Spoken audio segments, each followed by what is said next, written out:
Hello, welcome to Living the Fullest Life, transforming people and society, speaking to inform, inspire, and transform you to live life to the fullest. One of the factors that hamper the growth of human beings and has been the major cause of people not living their life to the fullest, even though they feel in themselves that they need to do more than they have been doing. They feel in themselves that their life is not what they are living, that there is something missing in them and they wish they could do more to live their true life. But this element is always present in them, that they always feel pounded down whenever they dare to live their life to its optimum level. Guess what this element is for many people? Almost all people feel this element in themselves. And many people have allowed it to weaken their ability to rise up in themselves and to take their life to the next level, to where it's supposed to be. This element, I guess you also know as I come to tell you. Your guess may be right. The common element that has been the cause of many people's failures in life, the cause of people not living their life to the fullest, is the element of fear. Today I would like to discuss this element of fear with you. Our discussion will revolve around what fear is all about and where do we get fear produced for people. In other words, can we talk about the source of fear in human life and how do we deal with this element of fear? Now, what is fear? Fear is a deceptive monster.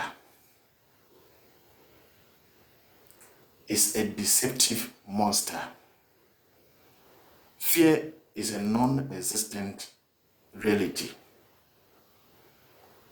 Fear was not meant to be part of the human nature. Fear is something that does not exist. So if in our human lifetime we can talk of fear, then the question is, what is the source of fear? Where does fear come from? Fear can come from two main areas, one being physical and the other non-physical. So what is the non-physical source of fear? The non-physical source of fear is the mind. And the physical source of fear underscores two places. These two places are first the church and secondly the school. So these two institutions are first and foremost fear-producing institutions as far as human life is concerned. Let us now go into details. We have already established that fear is a deceptive monster. It does not exist. When you began life as a child, you were introduced to the church.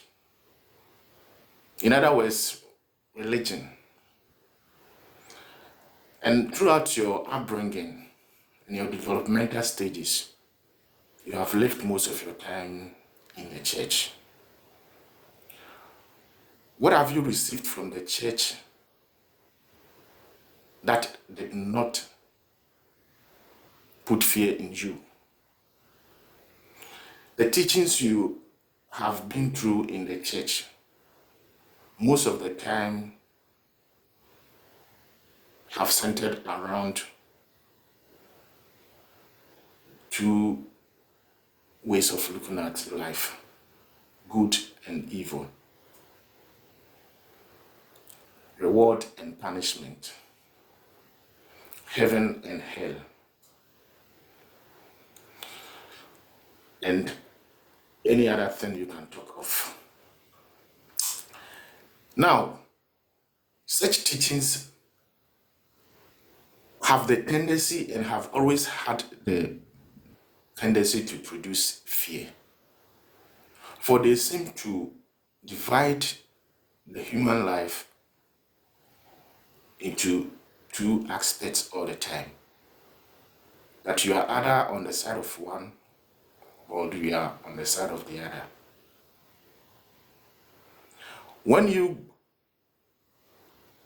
imbibe teachings such as this, the element of fear is what gradually is being planted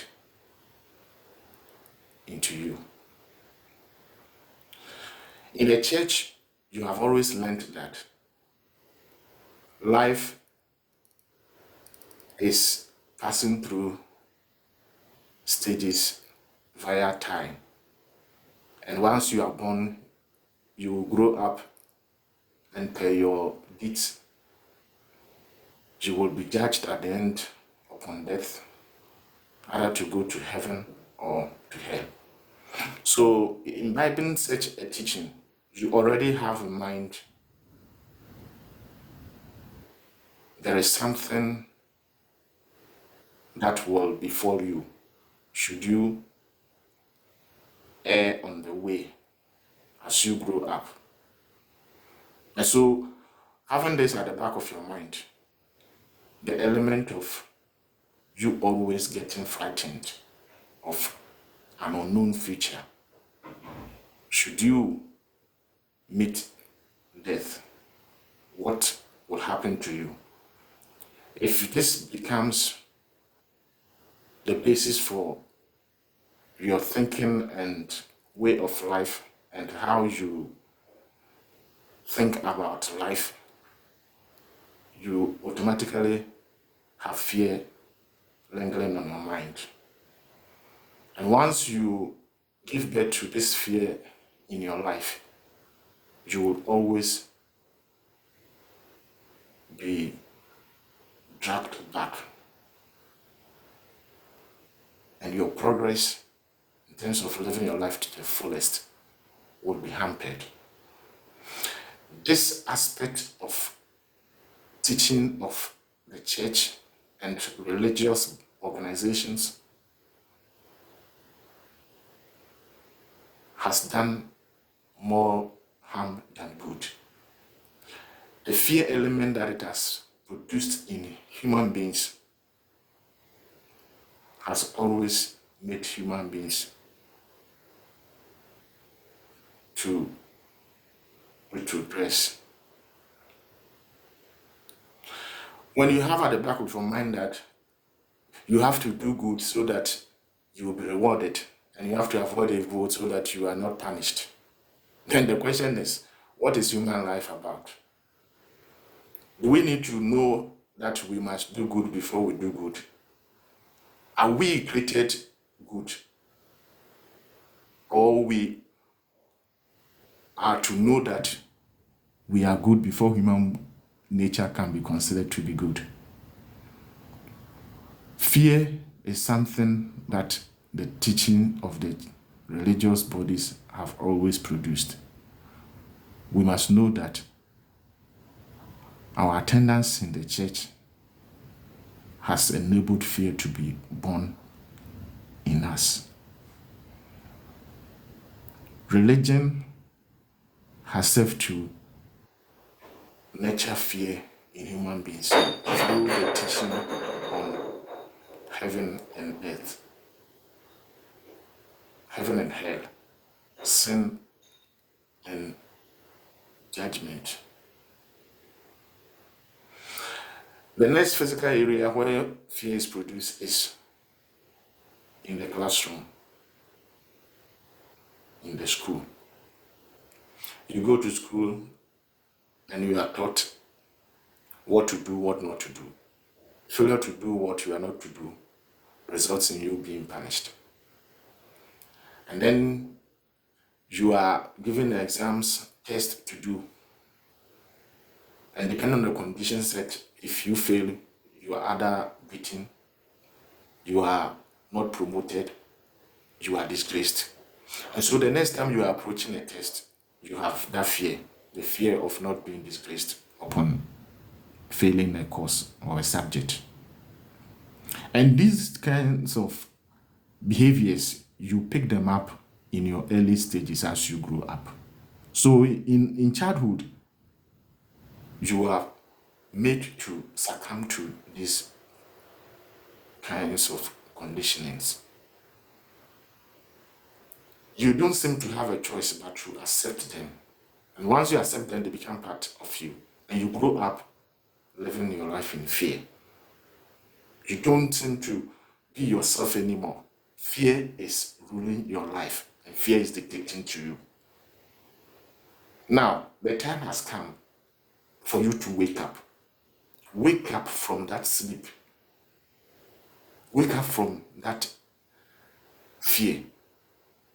For if you do not wake up, fear will lead you to your grave, because it has led many to their grave.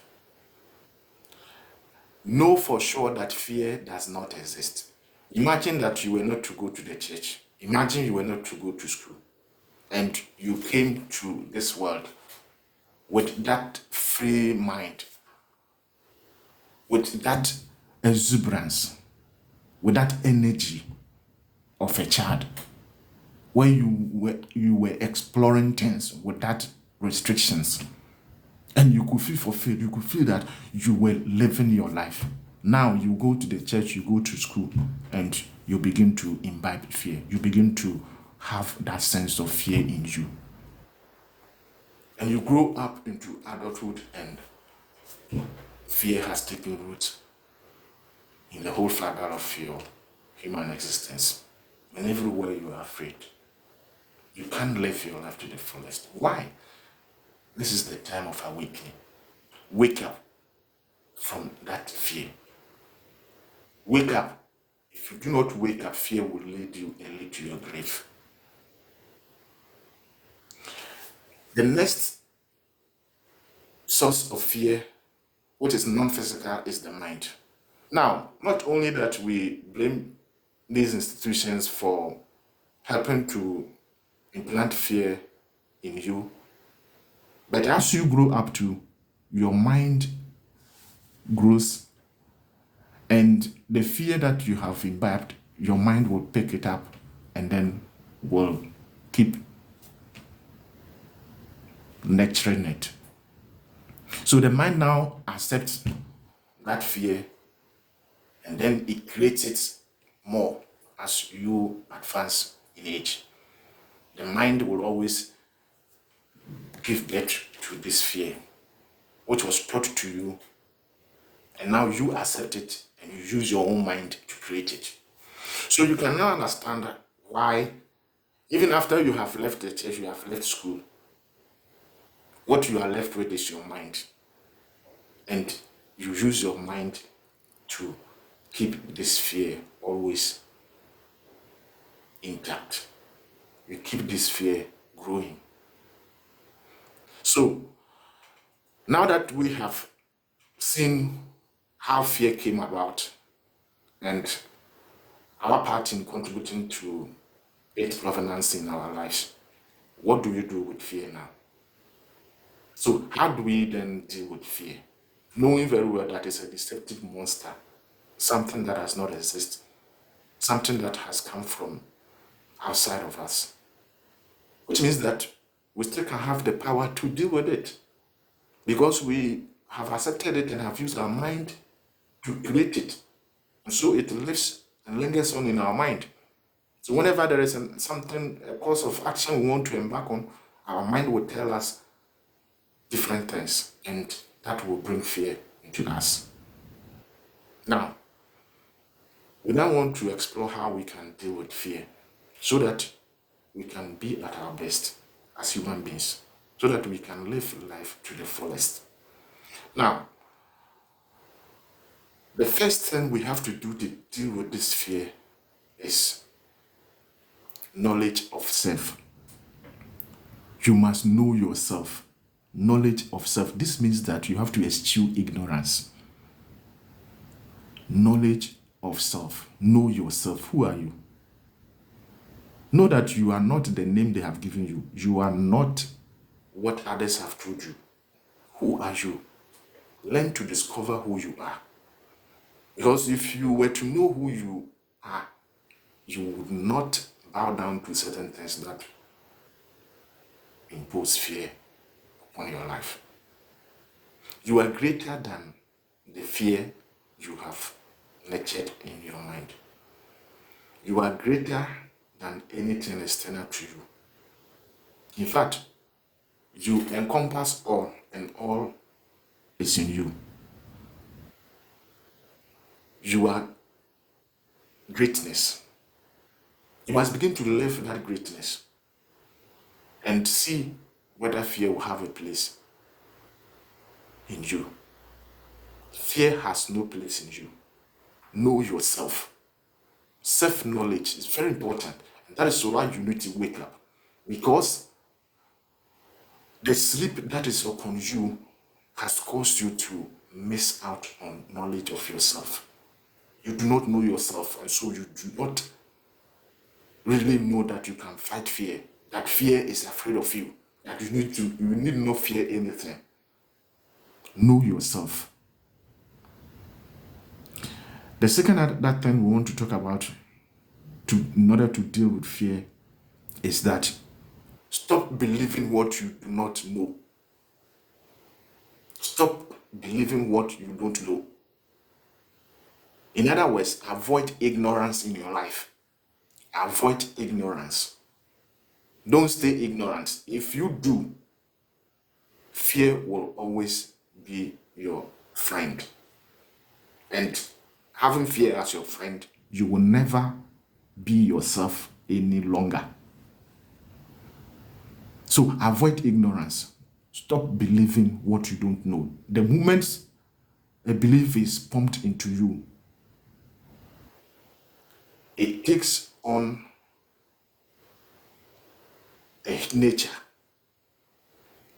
and then it begins to grow in you.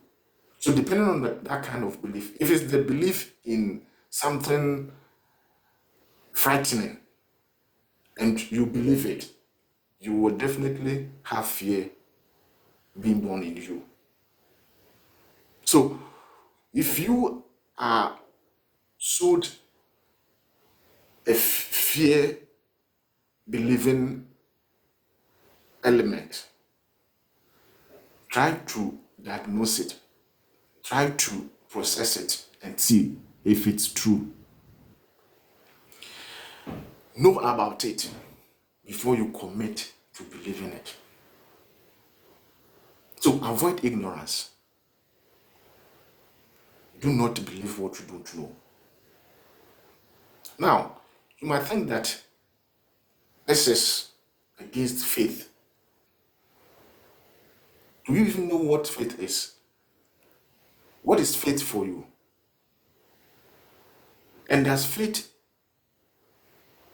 deny truth? If faith does not deny truth and faith is truth, what is truth? Truth is not something that has to be believed, but something that has to be known. And that is why you need to wake up.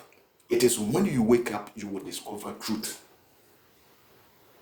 Until you wake up, you might think that you have to believe all things because you take others who are telling you what to believe as the truth. But wake up yourself to discover truth. Because truth lives in you. And you have not discovered it yourself because you have not woken up. This is the time of awakening. Wake up.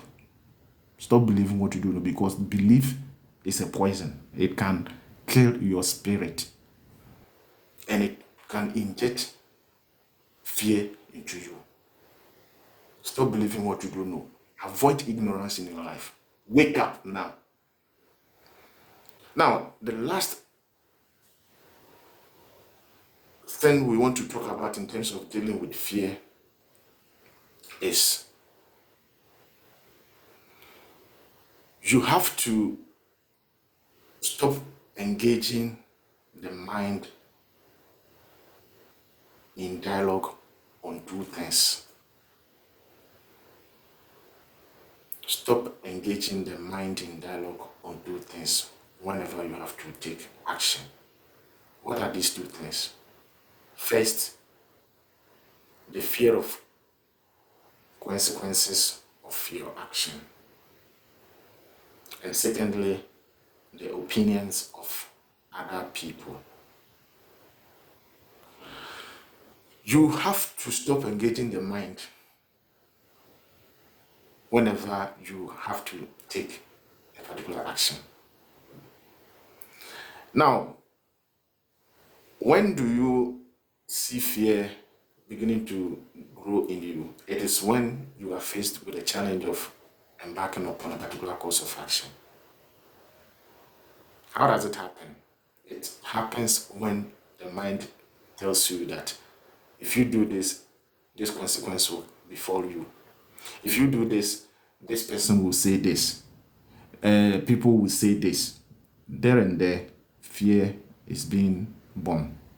And you end up not taking that course of action.